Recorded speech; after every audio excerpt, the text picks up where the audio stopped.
This is a Film Stories original podcast. Love this podcast? Support this show through the Acast supporter feature. It's up to you how much you give, and there's no regular commitment. Just hit the link in the show description to support now. This episode is brought to you by Progressive Insurance. Do you ever think about switching insurance companies to see if you could save some cash? Progressive makes it easy to see if you could save when you bundle your home and auto policies. Try it at Progressive.com. Progressive Casualty Insurance Company and Affiliates. Potential savings will vary, not available in all states. Explaining football to the friend who's just there for the nachos? Hard. Tailgating from home like a pro with snacks and drinks everyone will love? An easy win. And with Instacart helping deliver the snack time MVPs to your door, you're ready for the game in as fast as 30 minutes. So you never miss a play or lose your seat on the couch or have to go head-to-head for the last chicken wing. Shop Game Day Faves on Instacart and enjoy $0 delivery fees on your first 3 grocery orders. Offer valid for a limited time. Other fees and terms apply. Deep in the ocean, an orca pod is on the hunt. But these aren't your average orcas. These guys are organized. Marketing team, did you get those social media posts scheduled for the SEAL migration? Aye, Captain. We even have an automated notification for all pod managers when they go live. They use Monday.com to keep their teamwork sharp, their communication clear, and their goals in sight. Monday.com. For whatever you run, even orcas. Go to Monday.com to dive deeper.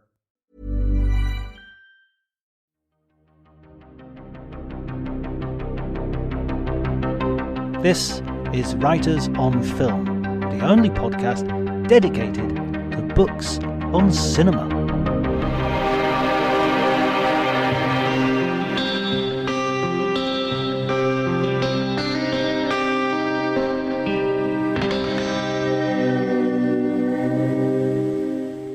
Hello everybody and welcome to Writers on Film. My name is John Bleasdale. I am a writer and film critic, and today I'm delighted to be talking to Carol Baum, a film producer who has put her wisdom and wit together to write a book called Creative Producing, a pitch-to-picture guide to movie development. The book is a kind of combination of memoir and how-to guide and reaps from many years of experience and knowledge at the top of the industry, making such films as David Cronenberg's Dead Ringers, Steve Martin's Father of the Bride, and Jackknife with Robert De Niro, along with many, many more. She has lots of credits to her name. If you enjoy the episode, please remember to leave a review or to tweet to spread our name and the link far and wide on social media. But before you do any of that, please enjoy the conversation.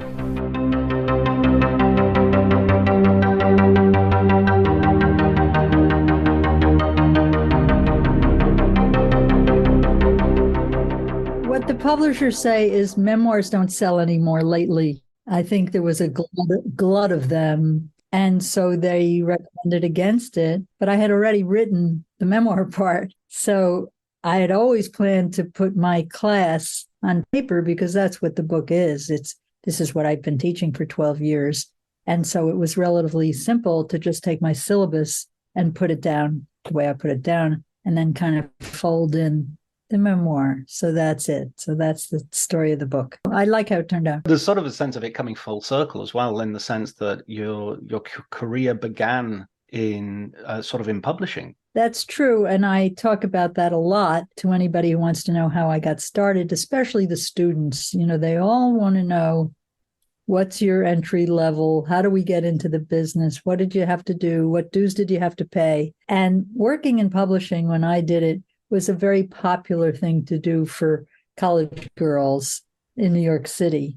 There were a lot of publishing houses. It was a common entry-level job. It is not now. I don't think people enter publishing in order to get to the movies. I don't think anybody thinks that way. So everybody's a little surprised that I talk about that background. But for me, it was key. It was crucial to how my taste, my judgment, how I learned to read manuscripts and then scripts. It all started at Bantam Books. So also I got the confidence in my taste to know that I knew something that was publishable, which, you know, you're not born with that. You do have to figure out how to do that. So that's the publishing thing.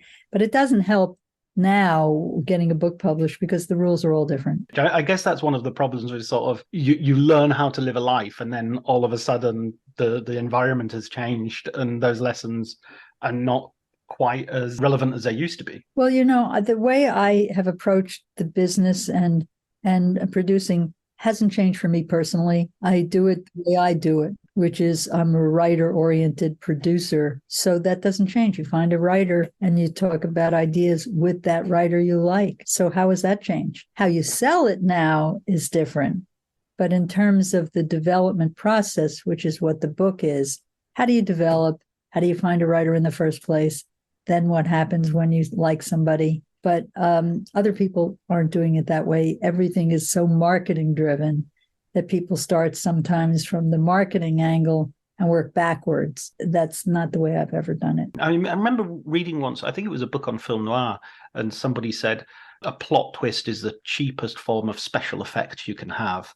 And I thought of that when I was reading your book, because I was thinking with this idea of centering things on writers, in a sense, that's kind of the cheapest part of movie making, is getting a good writer with a great idea, and yet it's so difficult to do. Well, it may be the cheapest part, but it is the most crucial part, and people forget that. People forget how important the writer is, how important the voice is, the originality, the guts that it takes to write something that hasn't been done a million times. All of those things go into it, and there's no writer out there who doesn't think that his or her work is the most original thing around. But on the other hand, many of them will say, what's the formula? What do I do to, get into the formula so I can sell it? And I find that always a very depressing question, to tell you the truth. But I get it a lot. But you mentioned something I think it's quite late on in the book, where you sort of say most writers don't think in terms of, 3-act structure, and they have to do this on this page and that on that page. And yet there are so many books out there which seem to be, almost like recipe books for how to write a screenplay, something I personally have always been very dubious about. I think because I'm married to a writer who always had disdain for that kind of thinking, I may be brainwashed in that regard, because he just would not tolerate that kind of talk. And he had a agent once who said, because Tom is a screenwriter, but also a novelist, and an agent who wrote a how-to book about how to get your book published. And he urged Tom to read his book about how to do it. And Tom was offended by that. That's not how you talk to a real writer. The real people, the talented people, the people who believe in themselves, they don't want to talk that way. They don't need that. But, that's a handful. The rest of the world, writers there are plenty of them who want to know the way in, and they'll keep doing that, which is fine. And I'm happy that people are getting hired and getting their books published and their scripts published. It's just not something that I respond to. So your transition from working in publishing to the movie industry took a step. Perhaps you'd like to tell our listeners about that transition. Well, I had many jobs over the years, and I was always a person who liked working in a company. I did not want to go out on my own and hang up my shingle as a producer. I didn't even know what that meant. So the jobs in New York, there was one after another, and they all ended up being similar. I worked for different companies, but they all wanted the same thing. They wanted me, who had access, to find a manuscript that could be made into a movie. And I worked for many of these people in New York. There are not so many there anymore. But when I was doing it, I guess my biggest score was The Shining, when I worked for a company called the Producer Circle. And the Producer Circle is a tiny little company. They came from the theater. They were not movie people, though they had produced, I think, 1 or 2 movies, but that's not what they were known as. They were known as theater people. Bobby Fryer, who was a partner in the company, ran the Amundsen Theater, which is the biggest theater in LA, and that was his identity. So they hired me, the book person, to find a book, and I found it. I found it in spades. And I said, okay, this is what you hired me for. In order to acquire this material, you're probably going to have to put down your own money, because once this starts to get exposed in the world, there will be bidding and you'll lose it. So they had money, lots of money, and they put down a lot of money to acquire The Shining, and that put them on the map, put me on the map. And after that, I was known as the girl who found The Shining. So you don't have to say much more than that to people, really. And that was a coup. But I had done it many times before that. I'd found the Stepford Wives, and I found Kramer versus Kramer and Jaws. And those are the things that passed through my desk. Sometimes they were represented by agents. Sometimes they were given to me personally from an editor who liked me. There are all kinds of ways to get books, but books were key to my livelihood. That's what I did. And now they're called, what I did is now called a scout. There are book scouts now hired to do just that. They work out of their houses. They don't go to offices, but they comb the world of publishing to find out what's the next hot book. And that hasn't changed. The bidding situation has changed. I don't think there's so many bidding wars anymore, but there still are books that are, everybody knows, the buzz is out. Everybody knows they're going to be important books, and everybody's on top of them. And that was true then, and that's true now. I'm sure that, Flower Moon, it's a very bad title because I never remembered the title. But anyway, Scorsese movie, that was a big book. David Grand's book, I think everybody knew it was going to be a bestseller, but a difficult book to translate. Not everybody's going to bite that off. But I don't know if there was a bidding war, but I expect there was. I expect that a book that rich and deep and terrific is going to get a lot of people jumping up and down about it. And, and you can't compete with Scorsese, and you don't. Absolutely. And what form would these books be coming? Would you be seeing them pre-publication? Would you be seeing them sort of in manuscript as a way of sort of preempting competitors? If I didn't see them in manuscript, I wasn't doing my job. Right. By the time the book was in galleys, forget it. By the time it was published, it's too late. It's like everybody has seen it. I mean, you can still do it, of course. Not everything gets bought in manuscript. But in those days, manuscript was key, and it was a year or two before publication.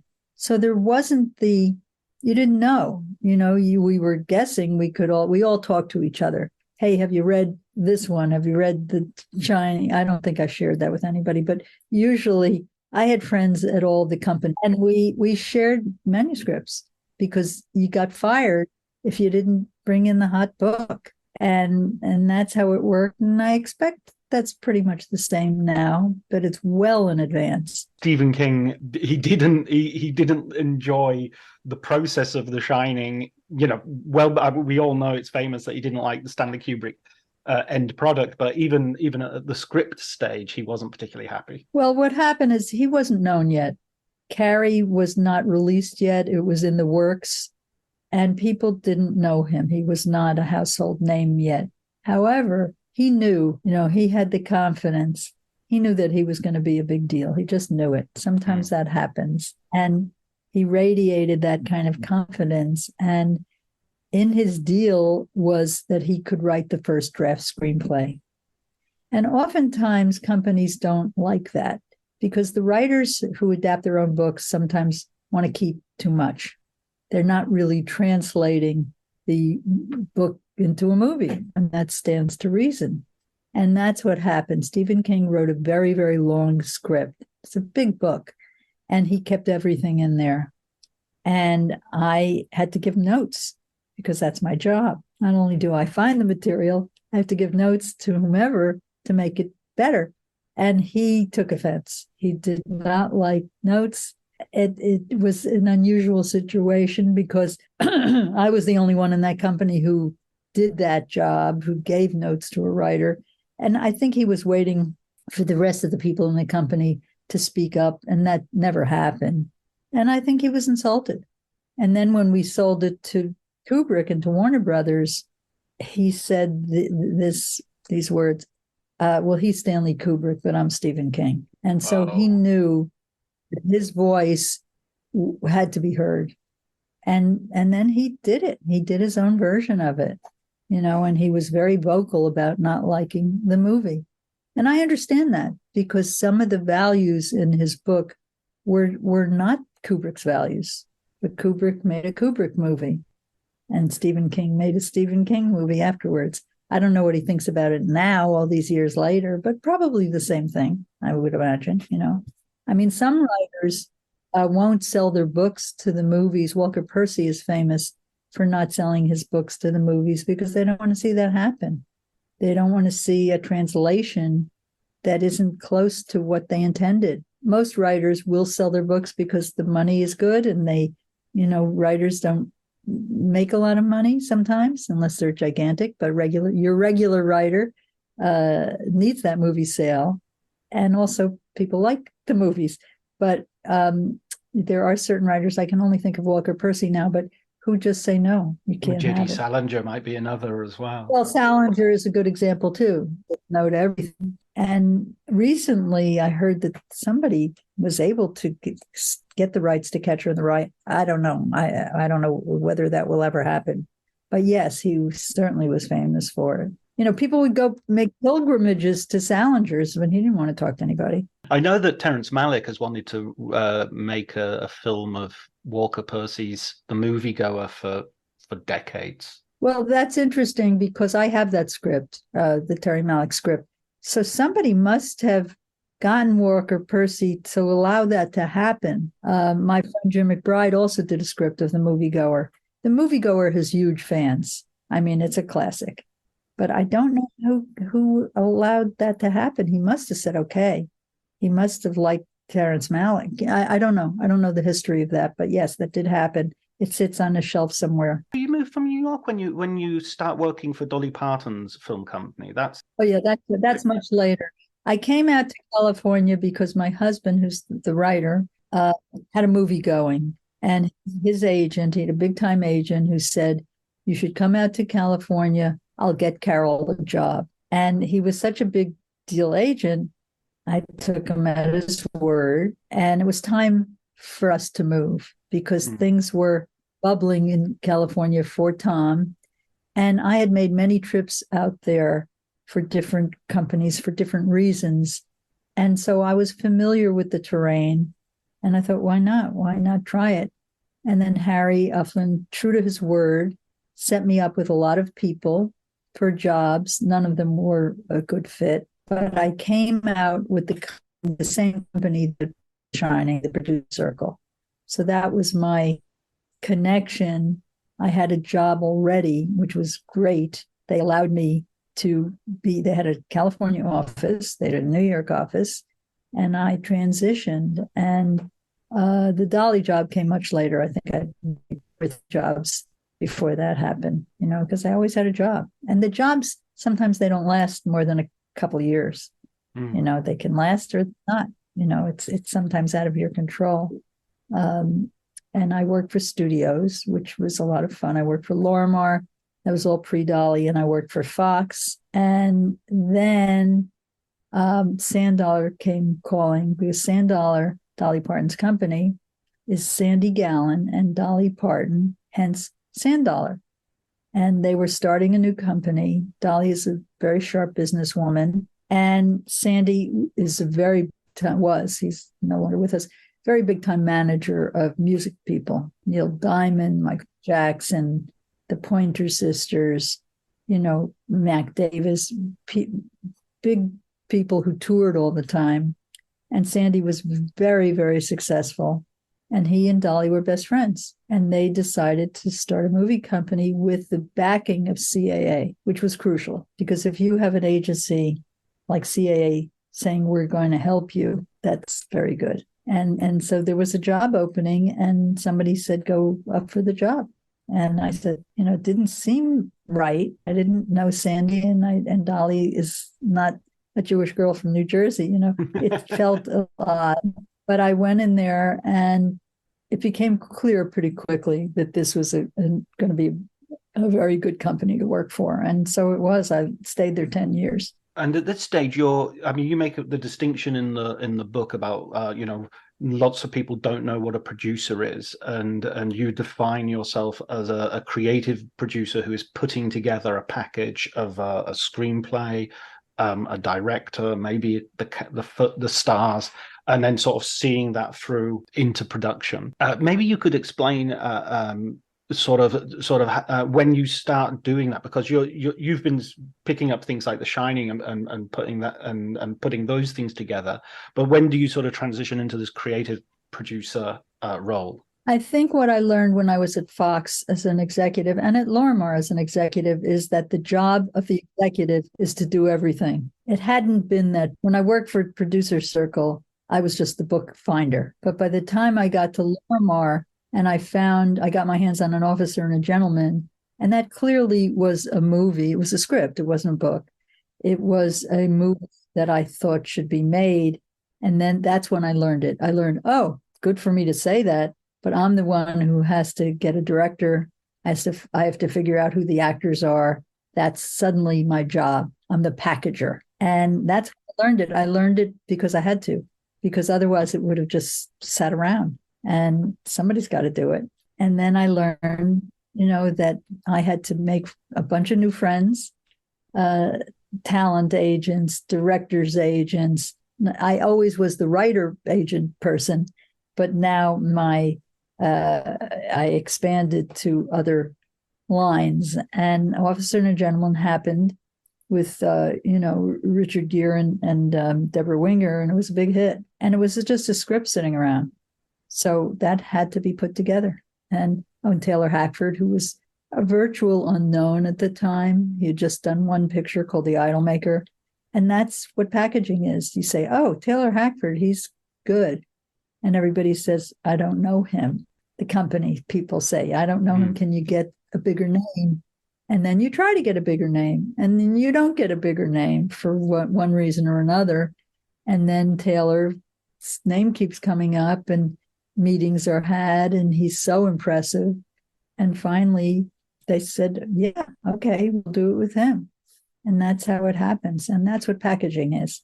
You're taking a chance. Sometimes you're taking a chance. Sometimes you get Stanley Kubrick, but sometimes you're saying, I'll get behind this new filmmaker because I believe in him. And I think he can get talent because he's great. And that's your selling thing every single time. You're always selling somebody. I mean, we are salespeople, even though I'm a creative producer because I work on the material and try to make it the best that it can be. But finally, I'm pitching and I'm selling and I'm trying to convince the non-believers out there, who is everybody, and that this one is worthy, that these projects that I like are worthy. And that's a hard job sometimes.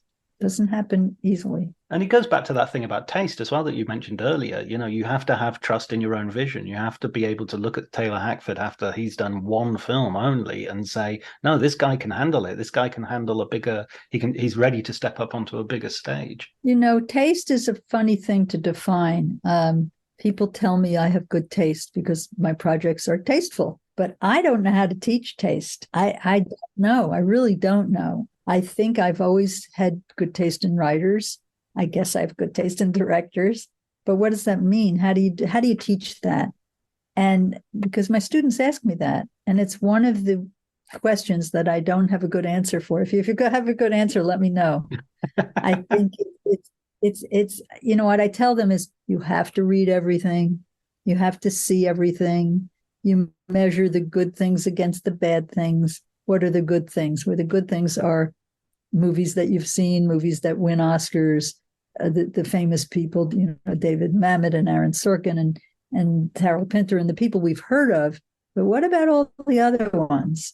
But you can't tell one from another unless you read the excellent ones. I think that is crucial, I think, to learning how to do this job. Everybody likes to read, having people. I used to take them a pile of scripts before digital. They were heavy. Read them because I wanted to, but that was part of the job description.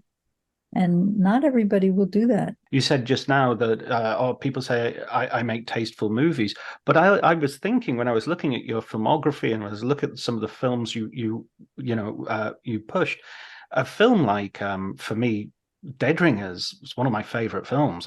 Yeah, well, I think Dead Ringers is a perfect example of how things happen, which is I found the property. I was in New York then. It was a front page New York Times story about these twin gynecologists who died mysteriously, front page. And nobody was paying any attention to this bizarre story. Who are these guys? How did this happen? What is it? And I got hooked on that story. And then it turned out that there was a person at my poker game, I played poker in those days, was writing a novel based on that story. And I optioned that novel because I loved that story so much. Well, then I moved to California and I tried to get people interested in that story and her novel. And it wasn't until David Cronenberg walked into my office and I said, I have this property. I think you might like it. And I pitched it to him. And this is what you have to do. When I say pitch, I had to tell him the story. The way I was pursuing writers, I pursued directors in the early stages of their careers. I just liked doing that. And David Cronenberg had made a number of successful horror pictures that you may not have heard of. They were very well regarded, and he was considered a new filmmaker who we should watch. And I would meet with people like that. I would ask for the meeting. And he came in, and of course, he's completely lovely and fun to talk to. And when I pitched him the idea, he said, what do you have? And I said, well, I have this novel. And it was called Twins back in the day. And I gave him the novel. And he went back to Toronto and he called up. He said, I love this, but I'm not going to do the book. I'm going to do my version of this story. And I was such a fan of his. I said, okay, sometimes you say, okay, even though I had the book under option, because, anything could have happened. He did his version. It took a very long time, took 10 years for the movie to get made because because we couldn't sell it. Well, we couldn't sell it. I made the rounds with David Cronenberg. What that means when I say make the rounds is we went together to every studio who was financing scripts. And they all passed. They were intrigued. They liked David. They liked my passion, but they didn't want to do it. And so it wasn't until David made The Fly, which was a gigantic hit, did they say to him, okay, now what do you want to do? Because that's what happens. You have a hit, and all of a sudden you get to do one you want. And he said, well, I like this project. So you never know if it's going to stick for that long. Because, projects come and projects go, but he never wavered in his enthusiasm for the project. And he made it. And it's, look at it, it's Dead Ringers. I mean, it was just, I'm so proud of it. And it's the film that when people say to me, tell us what it's like to be involved with something like that is not obvious to everybody. And it just was obvious to me. I thought it was a great story. And David turned it into a work of art. You never know that that's going to happen. You could have done the novelist's version and it would have been a different movie. And that's always a risk you take. What version is the best version of the material that you like? And that's why you sit down with a lot of people and hear their takes. You hear what they like, you hear what they don't like, you look at their movies. The hiring of a director is a very time-consuming process and the most fun if you're a moviegoer like me. I mean, I see every movie. So, and my job was always to connect the material with the director. And the actors come later. Sometimes they come first, but usually they come later. And Jeremy Irons came later. It must be so interesting as well because all the directors are having their careers on different trajectories as well. So it depends, getting David Cronenberg in the 1980s or the 1970s or the 1990s is almost like getting a different David Cronenberg as well. Well, but David has never strayed from being David Cronenberg. That's what's so great about him. He stayed in Toronto. He did not get co-opted by Hollywood. He made pictures that no one else could make, Naked Lunch. I mean, he did very difficult projects, and many of them were literary in nature, like Naked Lunch. And he's that guy. He has not done a Marvel movie, and he won't. At least I don't think so. Famous last words. But he does what he wants to do. He's also a writer. You know, he wrote Dead Ringers with a friend of his, Norman Snyder, but they wrote together because David was very clear about what he wanted to do. And I think that's true for all of his projects.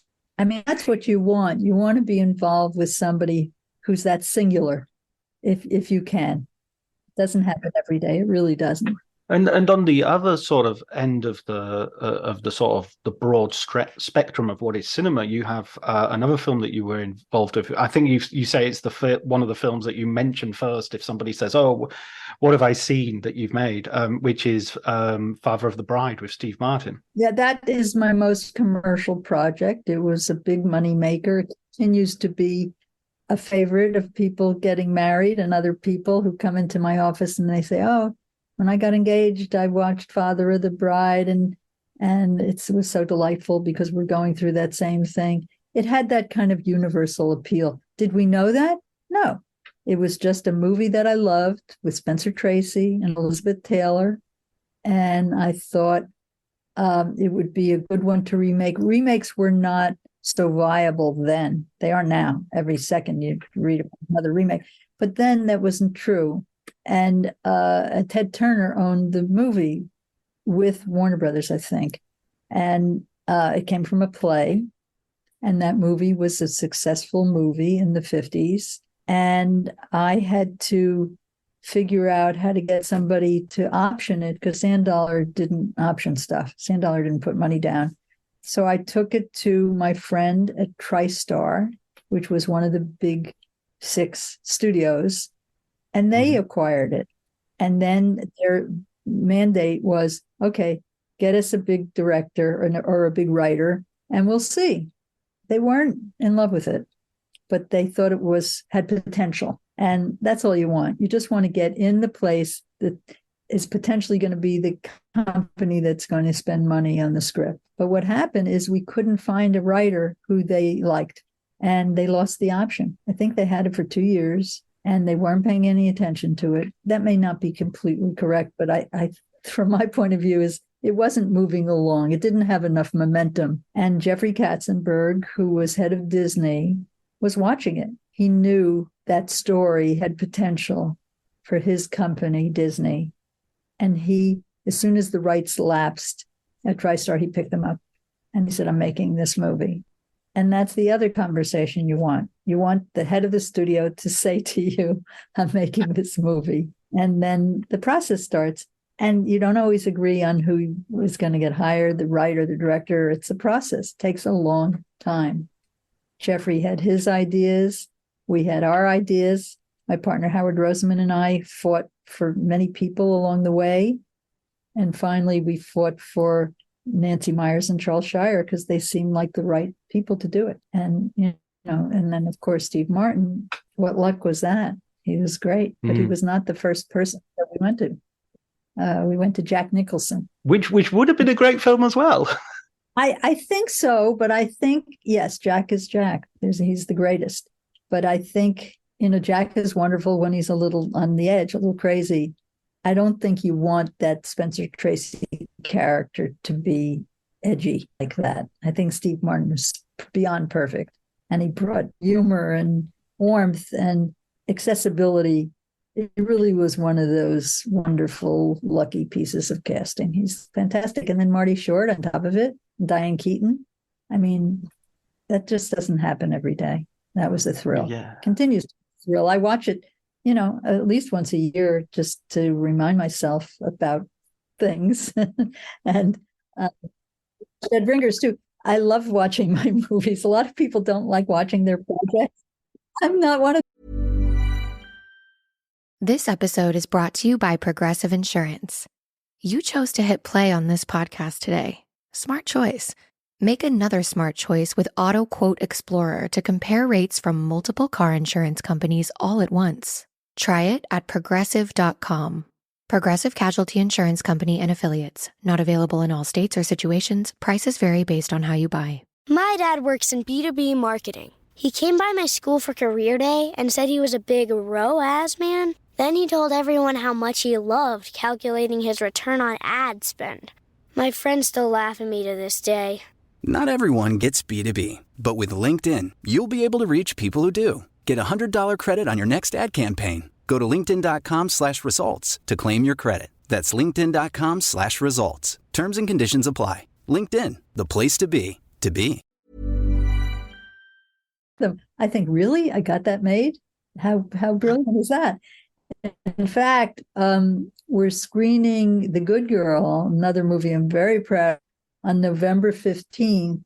Stephen Farber conducts these classes. It's called Real Talk, REEL, at the Laemmle Theater in California. And I know him, and I called him because I heard he was selling, he was doing movies that might sell the book. I'm trying to sell the book. And he said, oh yeah, what do you want to show?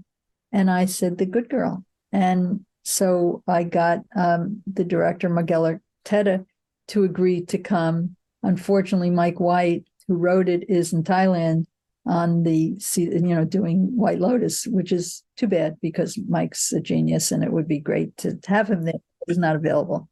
So we're still trying to get one of the actors to come and be part of this thing, but it will happen. And that's very exciting. After all this time, I don't even want to count the years, but I haven't seen it for a long time. And that'll be very thrilling to see it on the big screen. That must be so rewarding to see a new audience see it for the first time. I mean, my kids watch Father and the Bride when they were growing up, and it was probably 7 or 8 years old when they were children. So it's great to see them having that longevity. Well, you never know what's going to last.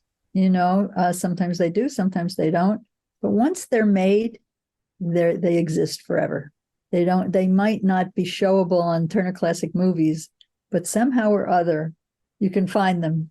And I've made some pretty obscure movies, but they're there. It's done, like we're publishing a book. It's in between covers and you can read it.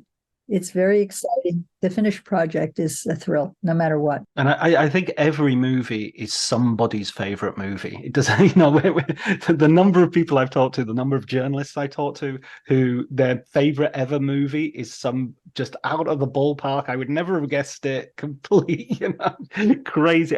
It's great. I think, you'll always, a movie has a way of finding an audience, and even if it's a small audience. Well, I think it's true. And people do ask me what my favorite movie is because I've been having these interviews, but I don't pick anything temporary. I say the best years of our lives. I mean, I watch the classics all the time. That's what I choose to watch. The movies that I grew up on, that moved me, that got me excited about movies in the first place. Those are the ones that I watch. And they're all famous, all about Eve, the movie stars who were in them, Joan Crawford or Bette Davis or Paul Newman or Marlon Brando. These movies are fantastic and I never get tired of them. So I'm sure other people have those favorites too. Not the students. They do not watch black and white movies. We'll change that. If any of them listen to this podcast, they'll have to find some. Well, it's surprising, but those movies move more slowly for people. They don't have actions in them. They're not easy to sell to these kids. They're just not. They like The Godfather, but who doesn't? But I'm going back a little bit of ways. Movies, noir movies are black and white, famous for being black and white. And every once in a while, a director will make a black and white movie and everybody gets worried. What is he doing that for? But it's interesting. David Fincher's new movie is a noir, but it's in color. I haven't seen it, but I asked, I said, I wonder why he decided to make a noir, but not have it be in black and white. Well, maybe he wanted to sell some tickets, I think it's harder to to sell black and white movies I today. saw the film. It's The Killer. I saw it in Venice. Yes. Oh, how is it? Is it great?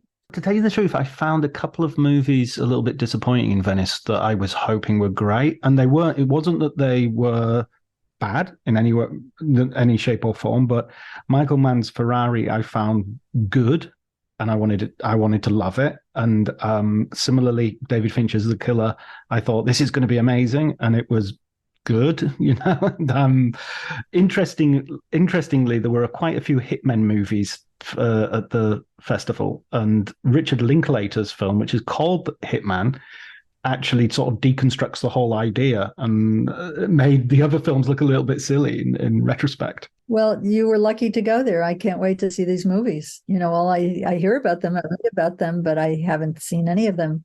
I think I'm going to see the French movie that won the Palme d'Or. I think it's showing at the Academy next week. Anatomy of a Fall. Yeah.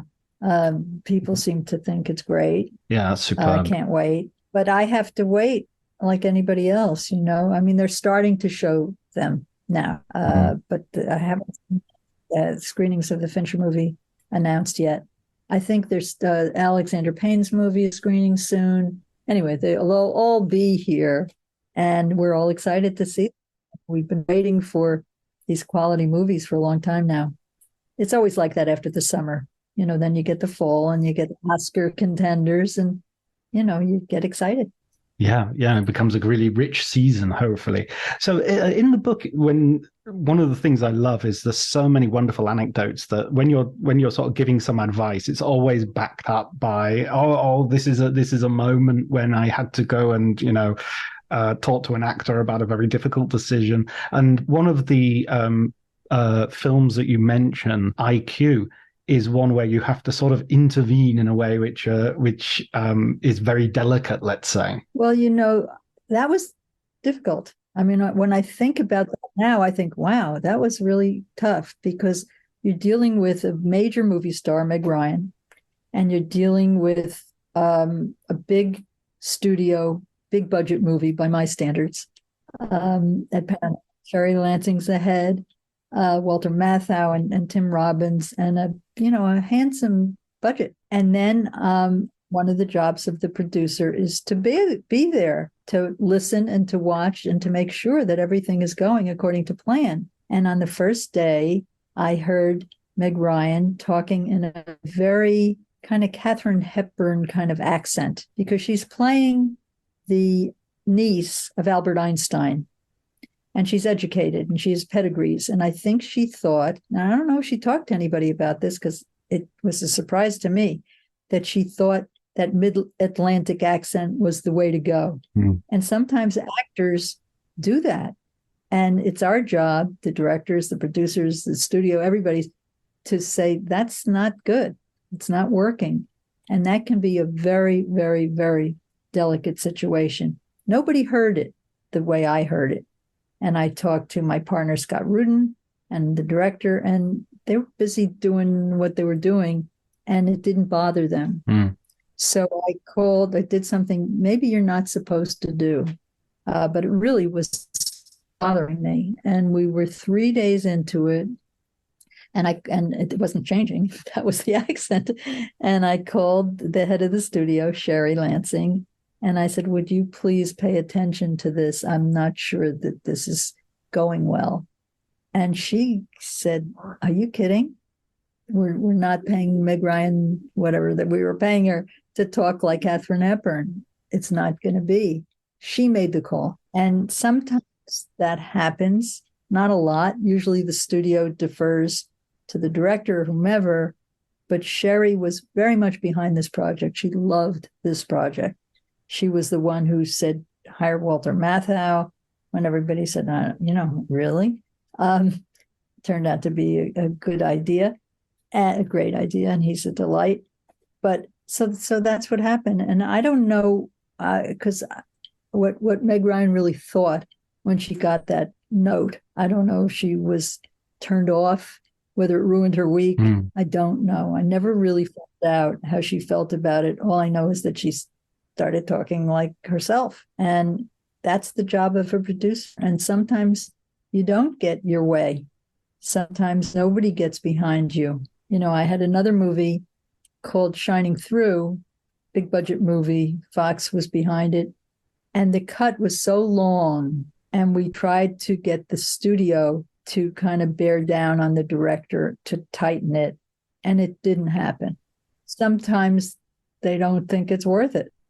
And sometimes they do. And so the producer's job, it's a hard job because you have to watch and have the taste and the guts to get it done. And sometimes you don't get it done. Sometimes the studio wins and sometimes you win. And it's to say win isn't fair. It's not a war, but sometimes it feels that way. You've got to assert yourself, but you want to do it in a gentle way. And it's an interesting job, a challenging job. I can hear the diplomacy that you must be able to deploy on the set, even as you're telling me. I mean, one of the examples. I don't know if I'm always a diplomat. I don't know if I'm the best diplomat. I have learned over the years, because I am outspoken and I have very strong opinions, but you learn how to be a diplomat. Yes, that's one of the things you have to learn, or you won't be able to do it very long. But I do have strong opinions. There are producers who don't have strong opinions, who just kind of defer. I don't understand that, but there are all kinds of us, all kinds of different ways to get it. Well, one of the battles you refer to that you didn't win necessarily was Robert De Niro in Jackknife turning up with a beard and wanting to play the character with the beard, and his agent sort of saying, don't say anything about the beard to Bobby. Bobby won't. You're just not going to win. Looking back on that, I feel silly. I think, so he wanted a beard. Why were we complaining? It's De Niro. We're so delighted to get him in this movie. He's the best actor alive, you could argue, or certainly up there. I was thrilled to pieces. But the other argument, and I guess I succumbed to it, is, okay, he's going to have a beard. We're not going to even recognize him. That's where, is there a compromise? He wants the beard. He saw the character very clearly, long, greasy hair. He's suffering from PTSD. He's a little crazy.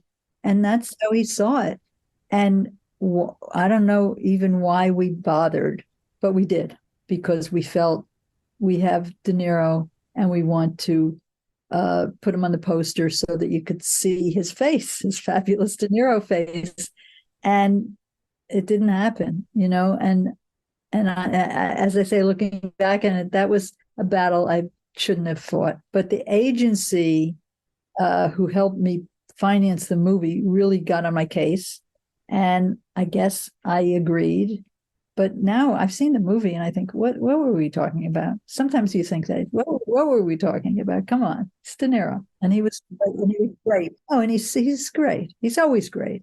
I can't wait to see the Scorsese picture because I hear he's great. And he is. He's just one of the great actors of all time. Yeah. It's great to see him back with Scorsese as well. The Irishman, and I've got the same problem with the title as you have. The Killers of the Flower Moon, the Flower Moon killing flowers, moon kill flower moon. It's a bit of a word salad, that title. So the other thing I wanted to ask you about, in terms of like diplomacy as well.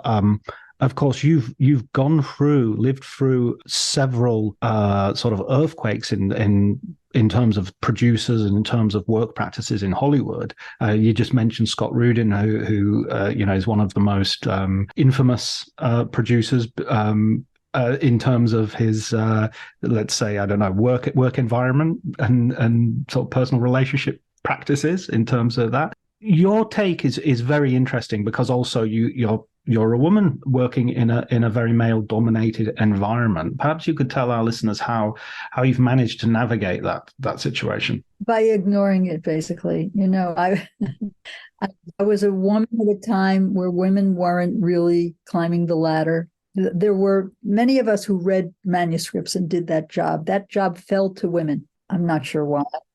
The job of writing notes falls to women. We have the attention span to do it. And so I did it. But when I came to California and I went up for different jobs, I would lose them to men because for many reasons. One, I had a family and I wasn't willing. I had boundaries. I needed to go home at night to my children. I needed to not work like a maniac. And I think people knew that. And so I lost jobs because of it. It didn't bother me because there was always another job. And the people who hired me understood that. And though I did have a job at Fox, where the head of the studio said to me, if you don't go out to the restaurants of choice every night of the week, you're going to get fired. And I got fired because I didn't go out to the restaurants and I couldn't do it. They should have fired me, I guess. I don't know. It seems, looking back on that now, you look back, I think, really? Is that so important? I could have done my job just beautifully without doing that. But when I said to the head of the studio, my writers, who I cherish, don't want to put on a jacket and tie and go to the Ivy. And his answer was, find different writers. And that was kind of a joke, but not so funny. And I got fired. And, I just want to go on record as saying good things about Scott, because Scott is brilliant. And Scott is one of the rare people who reads the manuscript, who really has a strong opinion. Certain movies would not get made without Scott. And he took that taste. Scott has very good taste. He knew what to champion, and people listened because he had such a good track record. But there is the other side, and unfortunately, that happened to him. But he fired me at Fox. So I produced IQ with him. So I know both sides of Scott. But the brilliant side to me will always be the side I remember, because he is brilliant. And we need that. We need those readers. We need the people who are passionate and stick to their guns and fight the good fight. And there's an element of abrasiveness that can be tolerated, and then it steps over a line into abuse, I guess. Having Malcolm McDowell saying, "Oh, you look like the woman who's come to serve the tea to you," and that kind of stuff must be. Sometimes you must want to say, "Okay," and then pour the tea in his lap. You know what? I was flattered, to tell you the truth. Here I am sitting at a fancy restaurant in Santa Barbara. We were trying to get him for a play, and that was his take on me. I was wearing a hat. It was summer. And I thought what he was saying, my translation was, "Oh, you're elegant." Not that you're a server, but the way you're dressed. You don't look like a producer to me. You look like an elegant lady. He maybe used the wrong words, but that was my translation. He was very respectful, and I got a kick out of it. And yeah, people evaluate you for all kinds of reasons. How you dress is one of them. And I guess I don't dress like a thug. And the other transformation that's happened to the industry, we've had that, we've had Me Too as well, and we've also had, just the explosion of streamers and Netflix and Amazon. What has that changed as far as you can tell? Well, for my money, they don't operate the way I operate, which is they want a package. They want us. Such a chicken and the egg thing. If we have a script, and talk to any producer and they will agree with this. If we have a script and you take it to any of these places, they say, who's in it? Who's directing it? What's your package? Well, you can't get the package without the company behind you. So I can't go to these places with an original piece of material. And that's terrible. So, and they don't cultivate writers the way I did growing up. That was key to me. Cultivate talent. Maybe they do it and I don't know about it, which is possible, but I don't think so, because everybody seems to complain about it. And so some of these movies that are getting made, a lot of them are good, but some of them you say, why did that happen? But then producers always say, how did that get made? Why did they make my movie? They made that movie. But, it just feels, people will say, but there's so many buyers out there. There's so many people doing it, but it doesn't feel that way to me. It feels like easier to get things done when the people at the studios, the executives, were friends, when you could say to somebody, "Oh my God, I read the best script this weekend. Would you read it?" I don't see that gets done that way. That language, that conversation isn't held in the same way, in my experience. I can never quite feel that Netflix movie, specifically Netflix, really, it feels like going back to the 70s and 80s and TV movies. It feels like that same, there have been some very good ones, but they're all films I've seen outside of the TV. So I've seen The Irishman on the big screen. I've seen Roma on the big screen. They don't feel like Netflix movies, but every other Netflix movie feels like a Netflix movie. Well, it's hard to define it, I think what's the loss is for people like me is the relationships with the buyers. How do you make them when they don't seem to want it? It was always about making buddies with the person at the studio, with Sherry Lansing saying, hey, you guys should hire Walter Matthau. That's a conversation you want. You want it to be about the creative part, the taste part, the part that, well, we think this is going to make money. Sherry believed that this was a big money maker. It turned out it wasn't. But she believed in the project, believed in it. And I don't hear that too much. I'm sure it exists. But if Marty Scorsese wants to do it, we believe in it. If Ridley Scott wants to do it, we believe in it. The people who count get believed in. I find that upsetting. Where's the new talent out there that's being discovered by these people? Yeah, that was going to be my next question, actually, of sort of the younger generations coming up. Is there anyone who you look at and you think, okay, they're going to be, Tommy Lee Jones at the end of No Country for Old Men, they're going to be taking the fire forward into the future? Well, I watched, I think it was Netflix, I'm not sure, The Burial with Tommy Lee Jones. And it was such a thrill to see him again. He hasn't been in anything I've seen in a long time. And that's what I kept thinking. Tommy Lee Jones, he's an old guy now, but what a fabulous actor. And he brought so much to this part. And Jamie Foxx, fabulous. Two of our great actors. They hired them. They knew to do that. And it was, I ask everybody, who is the new Ryan Gosling? Who is the new Tommy Lee Jones? People are hard pressed to tell me. And I think, well, I go see every Marvel movie, so they may be hiding in those movies, but where are they? How are they going to get discovered? Many of those actors kicked around for a long time. Look at Clooney's career. Did a lot of television before he became George Clooney. So people do have to pay a lot of dues, which is fine, but where are they? I haven't had to cast a movie with young movie stars in a long time. And it might be an interesting thing to do. When we were casting Noah Baumbach's first movie, Kicking and Screaming, we only had money to pay newcomers. And so we had to look at everybody. That was thrilling to do that, with a new director and new everything, no money and new talent. And the biggest name on that movie was, we had two. We had Parker Posey, who was the indie queen, and Eric Stoltz, who had been fired off of Back to the Future. But those weren't names, really, by today's standards. And then all these other people lined up to be in that movie. That's exciting to me. I want the opportunity to do that and find out who these people are. They're out there, waiting to be tapped. Yeah, there used to be those. I remember Francis Ford Coppola making The Outsiders, and there was like 5 or 6 young actors who, Tom Cruise was in that, and a whole bunch of others who, then made careers for themselves. Matt Dillon, I think, is in that. One last question, Carol. You've been really generous with your time. I really appreciate it. I always ask for for my guests to recommend a film book, and so I'd love to have your recommendation for our listeners. I think that Tarantino's book is a must-read. Even if you're not a fan of his movies, you will be a fan of this book.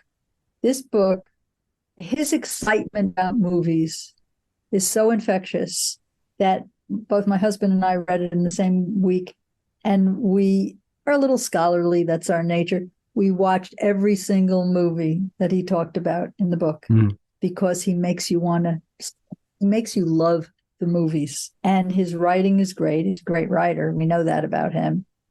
But his joy about this, talking about movies, is like, it's like Scorsese. They light up when they talk about movies. And that's why I recommend that book. It's really fun to read. It's a page turner. And, Scott Feinberg has just put out his 100 best movie books. Do you know about this? The AFI. I voted in it.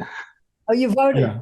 Well, guess what? I'm on the list. Oh, brilliant. I made the list. Excellent. And I'm very, very, very proud to be included with, one of my other favorite movie books is the Truffaut Hitchcock book, which is number one. I think every time I watch a Hitchcock movie, I pull out the book and see what did they talk about. That's fun to do if you can do that with a critic. Of course, any of the Pauline Kael reviews, but I tend not to do that. But we always go to Manny Farber, go to my friend Peter Rayner, the people who really are excited about movies and in the right way. Absolutely. I think that's so I always have this idea that certain things go well together, like chocolate and coffee, and reading and watching movies.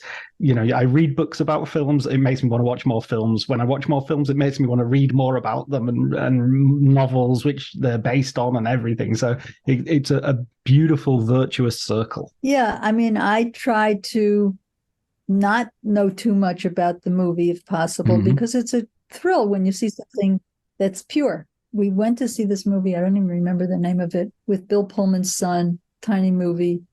We didn't know anything, and I'm blowing it because I don't remember the name of the movie, but it was such a good independent movie, and I thought, oh, they live, how it's exciting. They exist. Yes. And so that's what we want. We want the freshness. We want to be surprised. We want to see, oh, that's a new talent. Everybody's looking for the new talent. And then the new talent starts making Marvel movies. So, to me, that's always disappointing, I have to say. Yeah, I love Chloe Zhao. And I was like, oh, don't, Chloe, don't do it. But you understand why they do it, People want to be seen. Why is Spielberg doing a remake of Bullet? Even a remake of West Side Story felt a little bit unnecessary. Well, that's arguable, but Bullet? Yeah. I don't know. He's Spielberg. He can do whatever he wants. So that surprised me. Sometimes I get surprised by those choices, But I screened the 2 versions of West Side Story for my students because I did a class on remakes, and I told them about Father of the Bride, naturally. But the other movies we did as remakes were West Side Story and The Birdcage, La Cage aux Folles. Of course, yes. Oh, it's wonderful. Both versions are wonderful. And I just wanted them to see that there's a source of material to go to in addition to books and ideas and originals. There are movies from a long time ago that you can fall in love with and say, who owns it? How do we get it? Birdcage is Mike Nichols and Robin Williams, and it's a fabulous movie. But it started in France. It was a French movie, also a hit in France. And then, of course, A Star is Born has been remade many times. How many times? 4 times. Or 4 or 5, I think, even. But 4 or 5, many times. So, that's my class. That's what I talk about in class. Let's see how to do that. And then they're required to come up with one that they would remake. Oh, that's a good one. Because they don't know, because they don't know movies that are old, they pick things that are a little too current. So I say, oh, no, that's too recent. You can't do that. You have to go back in time a little bit. Well, what film would you remake? Well, I'd remake The Fountainhead. Right. Which, do you know The Fountainhead? The Ayn Rand adaptation. That's the problem. Because people have a lot of prejudices against her. But also, I think what makes it maybe unmakeable, I know that people have tried, good people have tried, and it hasn't happened. Because he's blowing up a building of his own work, it's too terrorist. In the original movie, he blows up the building as an act of integrity. How dare you mess with my work? And you buy it and you support him. Now, if somebody did that, they would seem crazy and dangerous. So that's tricky, but somebody could solve that, because that love story is one of the great love stories of all time, in my view. I love that movie. I could see it again and again and again. And the other movie I would remake is The Bad and the Beautiful. Oh, Kirk Douglas. Which I understand Scorsese. Oh, it's fantastic. It's a Hollywood story. And Hollywood has a prejudice against doing Hollywood stories, but that's one of the great movies. And I think Scorsese flirted with it. And maybe that'll happen one day, but it is a Hollywood story and it's magnificent. And sometimes I think, don't mess with the greats. They're too great. Don't mess with Psycho. Don't mess with The Apartment. Don't mess with All About Eve. There's certain things that are so exquisite, you don't want to touch them. Yeah. On the other hand, somebody's going to. And Sabrina got remade by Sidney Pollack, and it wasn't good. And Sabrina is one of the great movies with Audrey Hepburn. So it does happen. Even great people with the best of intentions sometimes cast it incorrectly or whatever, don't have the Billy Wilder touch. It's really hard to do.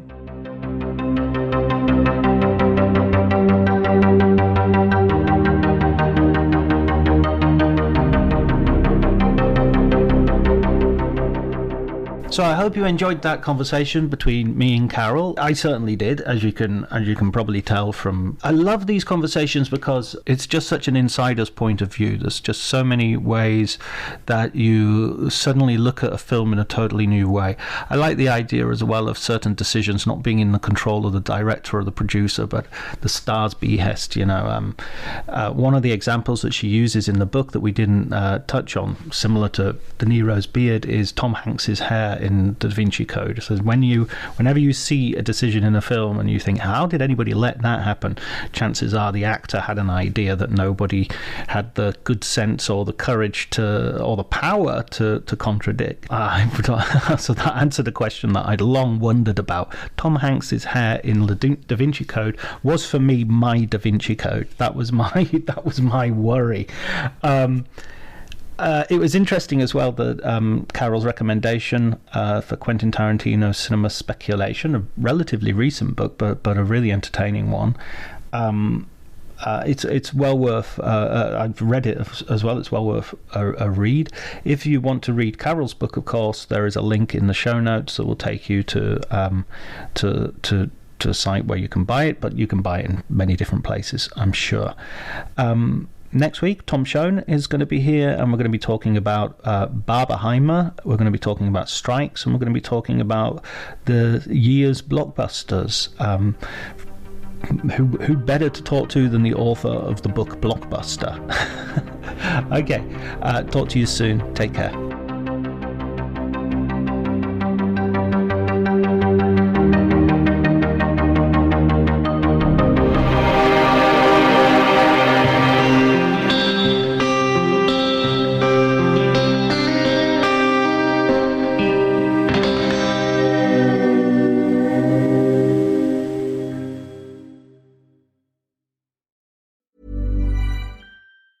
$1-800-Flowers.com knows that a gift is never just a gift. A gift is an expression of everything you feel and helps build more meaningful relationships. 1-800-Flowers takes the pressure off by helping you navigate life's important moments by making it simple to find the perfect gift. From flowers and cookies to cake and chocolate, 1-800-Flowers helps guide you in finding the right gift to say how you feel. To learn more, visit 1-800-Flowers.com/ACAST. That's 1-800-Flowers.com/ACAST.